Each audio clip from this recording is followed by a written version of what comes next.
Hahaha, halo bos-bosku. Semoga semua dalam lindungannya dan diperlancar rezekinya. Jangan lupa subscribe ya, karena subscribe itu gratis. Ben Kulo tambah semangat, monggo lanjut. Do Uluo Dalu Chapter 4. Bab 4 Bagian 2. Tang Hao dengan dingin berkata, apakah aku masih membutuhkanmu untuk menjagaku? Anda pergi begitu saja. Ini adalah jalan yang kamu pilih. Setiap tahun Desa Roh Kudus memiliki kuota 1. Jangan sia-siakan, saya telah menyerahkan metode penempaan kepada Anda, sehingga Anda dapat mencari pekerjaan sebagai pekerja magang di bengkel di kota. Itu harus cukup untuk menutupi biaya kuliah dan makanan. Meskipun kata-kata Tang Hao sangat acuh tak acuh, tetapi tepi mata Tang San masih terasa panas. Untuk siapa yang tahu berapa bulan, meskipun Tang Hao memperlakukannya dengan cara yang tentu saja tidak pernah berubah, tetapi Tang Hao mengajarinya menempa, lelaki pucat jangkung lebar di depan matanya sudah memberinya perasaan ayah yang semakin. Dia tentu saja ingin mempelajari pengetahuan para guru roh, tetapi pada saat ini dia agak benci berpisah dengan ayahnya. Tang Hao berkata, membiarkanmu pergi ke Nuoding datang dengan syarat. Jika Anda setuju Anda bisa pergi, saya berjanji. Tang San berbicara tanpa ragu sedikit pun. Alis Tang Hao sedikit berkerut. Kamu akan berjanji dengan mudah bahkan tanpa bertanya apa yang aku minta. Sebagai pria, hal-hal yang dijanjikan harus dilakukan, jangan menjadi orang yang menjanjikan dengan ringan. Tang San berbicara dengan tenang. Tidak peduli apa yang ayah minta aku lakukan, aku akan berjanji. Ayah pasti bertindak demi kebaikanku. Tang Hao sedikit panik. Tang San berbicara tanpa berpikir, tetapi justru kepercayaan itulah yang menyebabkan perasaannya sedikit berubah.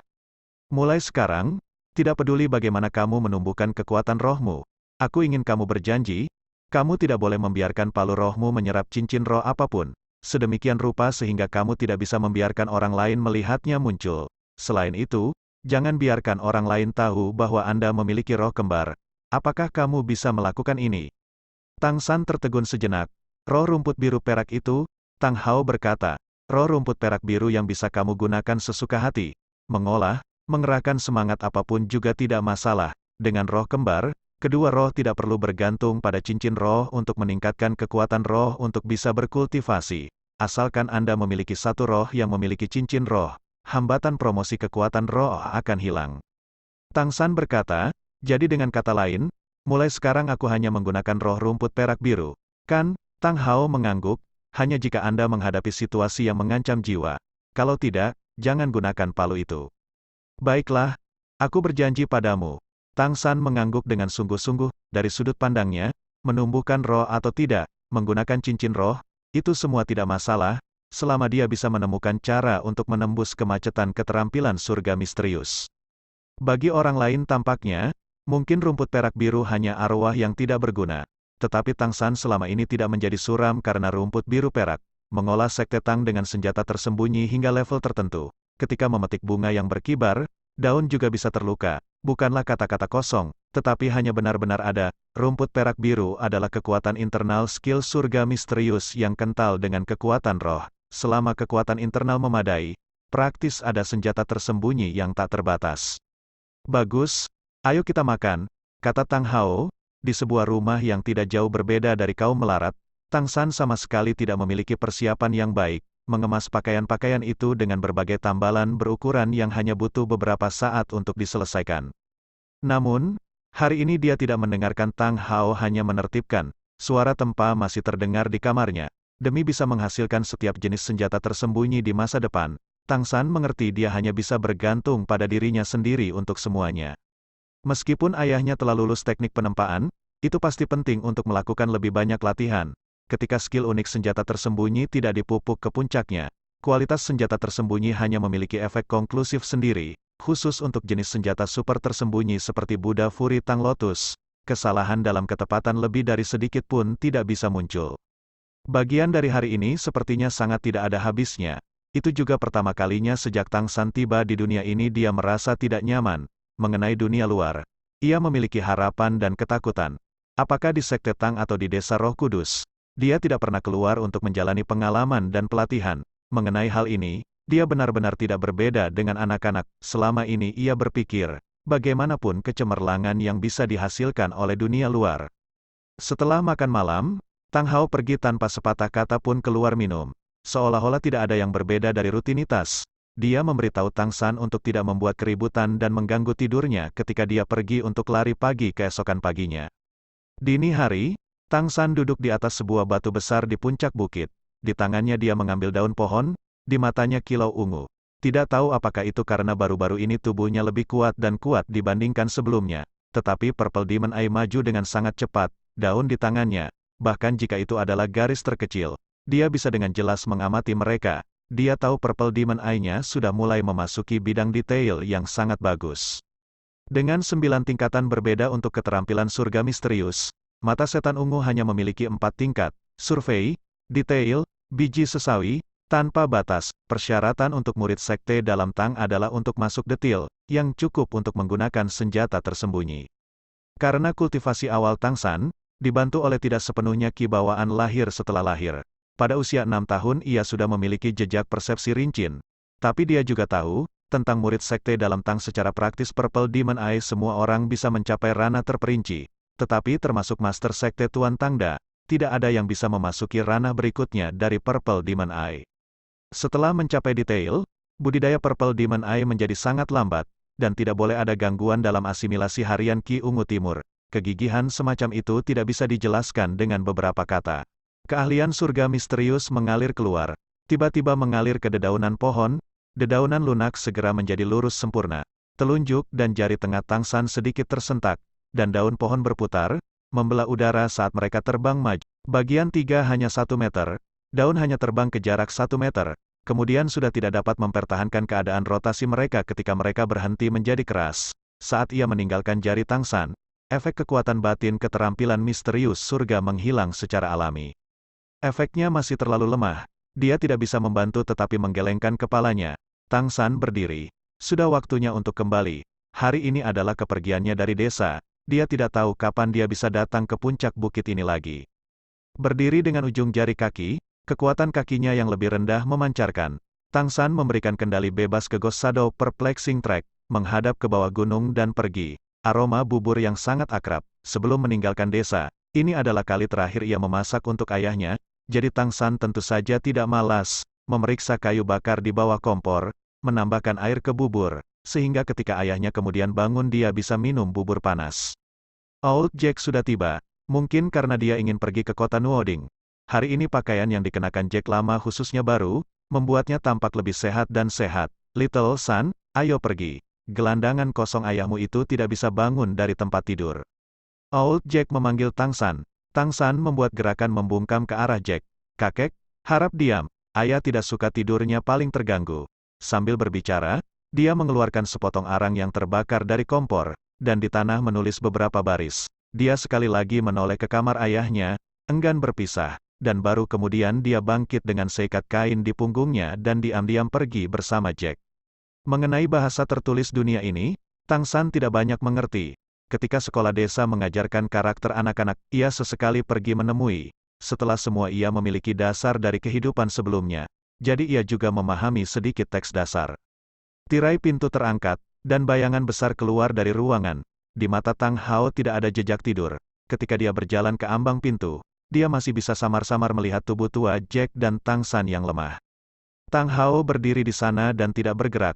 Bahkan ketika punggung Tang San dan desa tua Jack sudah benar-benar hilang, dia masih berdiri di sana dengan kosong untuk waktu yang lama. Seolah mengingat sesuatu, Tang Hao tiba-tiba kembali menjadi bengkel, melihat bagian tanah yang disisihkan Tang San untuk tulisannya. Beberapa kata yang sangat sederhana, ayah, aku dan kakek Jack pergi. Anda sendiri harus menjaga tubuh Anda dengan baik, kurangi minum, bubur dalam panci, jangan lupa makan. Memandang arah yang berubah dari tulisan di tanah ke panci memasak dari besi ke samping, Tang Hao berjalan cepat dan menyapu membuka tutup panci dengan satu pegangan. Dengan kedua tangan dia langsung mengangkat panci besi. Berkat Tang San yang baru saja menambahkan air, bubur di panci masih belum dididihkan lagi. Tetapi Tang Hao terlepas memegang panci besi dan menuangkannya ke mulutnya. Menelan ludah, di matanya ada lapisan kabut tipis. Dia tidak menyadari betapa cepatnya waktu telah berlalu. Berjalan di sepanjang jalan, Tang San diam-diam diikuti oleh sisi Jack tua. Sering menoleh ke belakang untuk melihat ke arah desa. San kecil, apakah kamu benci berpisah dengan desa atau masih benci berpisah dengan lelaki tua pemabukmu itu? Jack menepuk kepala Tang San, dan bertanya sambil tersenyum. Sedikit dari keduanya. Tang San menjawab dengan suara rendah. Jack sedikit tersenyum, dan berkata, dibandingkan dengan banyak cucu yang baik-baik saja ini, kau, anakku jauh lebih cerdas. Akan sangat baik jika Anda adalah cucu saya. Tang Hao pemabuk itu benar-benar beruntung. Jangan terlalu banyak berpikir, di luar, surga dan bumi sangat luas. Di akademi Anda bisa mengenal banyak teman. Anda bisa belajar banyak hal. Setelah Anda menjadi guru roh, negara akan memberikan gaji bulanan, dan pada saat itu keluarga Anda juga akan dapat hidup dengan baik. Yang memperoleh kehidupan kedua, mendengarkan kata-kata Jack, suasana hatinya sudah berangsur-angsur pulih, dan di dalam hatinya ada kehausan yang tak tertahankan bagi dunia luar. Dia bertanya, kakek Jack, bisakah kau memberitahuku tentang akademi, tempat apa itu sebenarnya?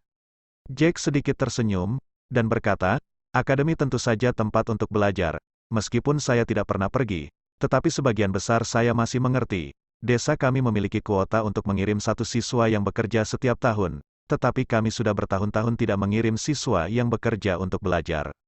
Siswa yang bekerja masih memiliki banyak persyaratan yang menguntungkan, pembebasan biaya kuliah dan akomodasi. Cukup membayar makanan sendiri sudah cukup. Di kampus Anda dapat melakukan pekerjaan sederhana dengan imbalan edibles, misalnya menyapu ruang kelas dan sebagainya. Berbicara secara keseluruhan, kepada seorang siswa yang bekerja paruh waktu dan belajar di akademi, tidak jauh berbeda dengan bebas biaya. Mengenai pendanaan untuk belajar di akademi, itu bukan sesuatu yang bisa ditanggung oleh orang miskin. Tang San berkata, ayah memberitahuku, setelah aku akhirnya tiba di akademi untuk mencari pandai besi untuk bekerja, kamu melakukan pekerjaan manual di bengkel. Lelucon apa itu? Saya melihat Tang Hao benar-benar gila. Old Jack berkata dengan marah, berapa umurmu? Anda masih belum memiliki ketinggian palu tempa. Apa bengkel yang bisa menerimamu? Murid semacam ini, belum lagi. Pandai besi awalnya tidak benar-benar diterima sebagai pekerjaan yang dihargai. Pekerjaan manual juga tidak memiliki banyak penghasilan. Selama kamu belajar dengan benar di akademi, itu sudah cukup. Hanya, kalau dipikir-pikir, jika kamu dapat memiliki beberapa prestasi untuk dibicarakan di akademi, ayah pemabukmu itu harus memberimu sebagian dari sedikit uang tabungannya. Tetapi setelah itu Akademi Master Roh Menengah tidak memiliki kuota siswa yang bekerja yang memang membutuhkan banyak uang untuk dapat belajar. Upah guru roh saja masih jauh dari cukup. Karena Tang San memiliki kekuatan roh penuh bawaan, Jack tua sudah melihatnya sebagai guru roh tanpa ragu. Tang San memandang Jack, tidak yakin, dan berkata, masih ada Akademi Master Roh Menengah, dan apa bedanya dibandingkan dengan Akademi Master Roh Dasar? Keduanya akademi, mereka berdua harus mengajarkan pengetahuan guru roh, benar. Old Jack menjelaskan dengan sabar, tentu saja tidak hanya ada satu jenis. Akademi Master Roh Dasar mengajarkan beberapa hal dasar, dan Anda juga dapat belajar beberapa kursus pendidikan. Mereka hanya menerima anak-anak yang baru saja membangkitkan semangat mereka sebagai siswa dan lama bersekolah adalah 6 tahun, sehingga pada saat mereka berusia 12 tahun, jika mereka tidak memiliki prospek untuk berbicara, mereka juga menjadi guru roh biasa. Tetapi jika bakat laten mereka cukup bagus, mayoritas orang dapat memilih untuk mengambil studi lanjutan di Akademi Master Roh Menengah, terus belajar sampai berusia 18 tahun. Akademi Master Roh Menengah mengajarkan beberapa hal maju, tetapi kesulitan studi meningkat pesat. Jika mereka tidak dapat mencapai persyaratan akademi, mereka tidak akan berhasil lulus. Ini berbeda dibandingkan dengan Akademi Master Roh Dasar. Bagian 4 Tang San berkata, seperti SD dan menengah. Apakah ada yang mahir? Old Jack mengangguk, matanya memperlihatkan kilatan yang agak mengagumi. Kamu tidak perlu berpikir tentang akademi guru roh tingkat tinggi karena itu bukanlah sesuatu yang secara praktis bisa masuk siapapun. Di Heaven Door Empire kita, hanya ada 2 akademi guru roh tingkat tinggi, dan setiap tahun jumlah siswa menerima kurang dari 100. Itu memang tempat lahirnya karir yang cemerlang. Bahkan Aula Roh Bangsa akan berusaha untuk secara langsung menganugerahkan gelar mulia kepada setiap siswa yang lulus dari Akademi Master Roh Maju. Mulia, ada kemungkinan bagus, Tang San berkata. Heran, Old Jack berkata, tentu saja, guru roh memang panggilan termulia, dan guru roh tingkat lanjut lebih dari itu. Tapi itu semua adalah bakat, oleh karena itu, bagi kita orang awam yang bermimpi memiliki kenaikan meteor, menjadi guru roh yang maju jelas merupakan jalan pintas terbaik, hanya, berasal dari orang awam biasa, berapa banyak orang yang memiliki kemampuan untuk menjadi guru roh yang hebat, bahkan jika ada, tanpa bantuan klan terhormat sangat sulit untuk lulus dari Akademi Master Roh Maju. Ujian kelulusan adalah urusannya sendiri. Jadi mengapa bantuan orang lain diperlukan? Tang San agak bingung. Old Jack menghela nafas, dan berkata, Inilah celahnya, kesenjangan antara orang miskin dan orang kaya, antara rakyat jelata dan bangsawan. Persyaratan kelulusan guru roh sekolah dasar sangat sederhana. Selama roh mencapai peringkat ke-10, para guru di akademi akan membimbing Anda untuk mendapatkan cincin roh, dan Anda dapat berhasil memajukan gelar guru roh Anda. Ini tentu tidak sulit, asalkan Anda memiliki kekuatan roh pada saat bangun, itu adalah sesuatu yang dapat dilakukan anak-anak dikatakan. Memajukan dari sarjana roh ke guru roh di peringkat 10 kekuatan roh adalah promosi yang paling mudah. Tapi di Akademi Master Roh Menengah itu berbeda. Untuk lulus dari tempat ini, roh harus mencapai peringkat ke-20 dan selanjutnya mendapatkan cincin roh kedua untuk dapat mencapai gelar Grand Master Roh. Pangkat ke-10 hingga pangkat ke-20 adalah sesuatu yang sangat tidak dapat dicapai oleh banyak guru roh sepanjang hidup mereka. Juga, setelah mencapai peringkat ke-20, untuk mendapatkan cincin roh mereka harus bergantung pada kekuatan mereka sendiri untuk berburu dan membunuh binatang roh dan mendapatkan cincin roh. Itu memang sangat berbahaya. Jika mereka diturunkan dari keluarga bangsawan, dan disertai oleh prajurit keluarga, bahayanya secara alami jauh lebih kecil. Tuan roh turun dari orang biasa seperti kita hanya bisa bergantung pada diri mereka sendiri. Persyaratan kelulusan Akademi Master Roh Maju bahkan lebih menuntut. Hanya setelah melewati bottleneck peringkat ke-30, dan mendapatkan cincin roh ketiga, gelar Grandmaster Roh dapat dipromosikan ke gelar roh tua. Mereka mengatakan bahwa seseorang yang melampaui ambang batas peringkat ke-30 dapat disebut sebagai guru roh besar yang kuat, seorang bangsawan sejati. Melampaui juga tentu saja sulit, juga. Pada peringkat ke-30 mendapatkan cincin roh sepertinya bukan satu-satunya batasan. Untuk spesifiknya, Anda harus bisa belajar ketika Anda mencapai akademi. Bagaimanapun, dari para siswa Akademi Master Roh tingkat tinggi itu, jumlah yang masih benar-benar mampu lulus tampaknya hanya sepertiga. Setelah mendengarkan Jack tua, Tang San memiliki pemahaman dasar tentang Tuan Roh Benua Douluo. Kakek Jack, bukankah kamu mengatakan bahwa ada 10 gelar Master Roh, siswa yang lulus dari Akademi Guru Roh dapat menjadi penatua roh? Bagaimana bisa gelar-gelar itu nantinya diperoleh? Old Jack berbicara dengan senyum masam, saya tahu bagaimana. Mereka yang melampaui gelar sesepuh roh semua bisa disebut tokoh besar, seperti Santo Roh yang datang dari desa kami yang pada saat itu didukung langsung oleh negara. Saya telah mendengar orang mengatakan bahwa kultivasi Master Roh nanti sangat sulit, dan juga sangat berbahaya. Berapa banyak orang yang memiliki jenis kemampuan asli yang dapat mencapai tingkat atas judul Douluo? Anda bahkan dapat mengatakan bahwa tidak diketahui apakah orang-orang seperti itu ada di surga Do Kekaisaran kita dan Kekaisaran Bintang Luo saat ini. Old Jack hanya memiliki sedikit pemahaman sederhana tentang para guru roh, tidak lebih, karenanya kata-katanya tidak terperinci. Tang San mengerti bahwa dia hanya bisa mencari pengetahuan ini sendiri di akademi, khususnya tentang binatang roh, cincin roh dan hal-hal semacam itu. Dari desa Roh Kudus ke kota Nuoding tentu tidak jauh, 2 orang berjalan bisa mencapainya dalam waktu setengah hari, makan beberapa jatah perjalanan sederhana di tengah, pada sore hari mereka sudah bisa melihat tembok kota di kejauhan. Meskipun kota Nuoding tidak dianggap sebagai kota besar, karena sangat dekat dengan perbatasan Heavendow Empire, tembok kota masih dibangun dengan tebal. Tang San dan Jack tua diperiksa seperti semua pelancong lainnya ketika memasuki kota Nuoding. Tang San, sebentar lagi kakek akan membawa Anda ke akademi dan kemudian kembali. Ketika Anda sendirian di akademi Anda harus mendengarkan guru-guru Anda tidak boleh meninggalkan akademi tanpa izin. Saat semester berakhir, kakek Jack akan kembali menemui Anda. Waktu itu akan hampir di tahun baru. Ini adalah pertama kalinya Tang San meninggalkan rumah. Dalam hatinya dia agak bingung, dan tanpa sadar berkata, "Kakek Jack, kamu akan segera pergi." Old Jack berkata dengan senyum masam, "Hotel bukan untuk kita orang miskin untuk tinggal di. Anda harus mencoba memenangkan kredit. Ketika kakek melihat Anda lain kali, saya harap Anda sudah menjadi guru roh sehingga Anda bisa menjadi kebanggaan desa Roh Kudus kami." Akademi Master Roh Utama Nuoding terletak di barat kota Nuoding. Old Jack menanyakan kepada orang yang lewat beberapa kali arah, dan akhirnya Tang San dibawa ke sana. Dari kejauhan, mereka sudah bisa melihat gerbang lengkung besar.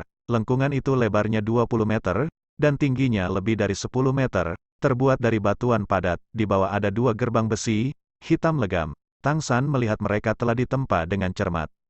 Melalui jeruji besi, jalan berliku bisa terlihat, sebuah jalan utama mengarah langsung ke dalam, dipagari dengan pepohonan di kedua sisi. Di tengah gerbang melengkung ada 4 karakter besar, Nuoding Academy.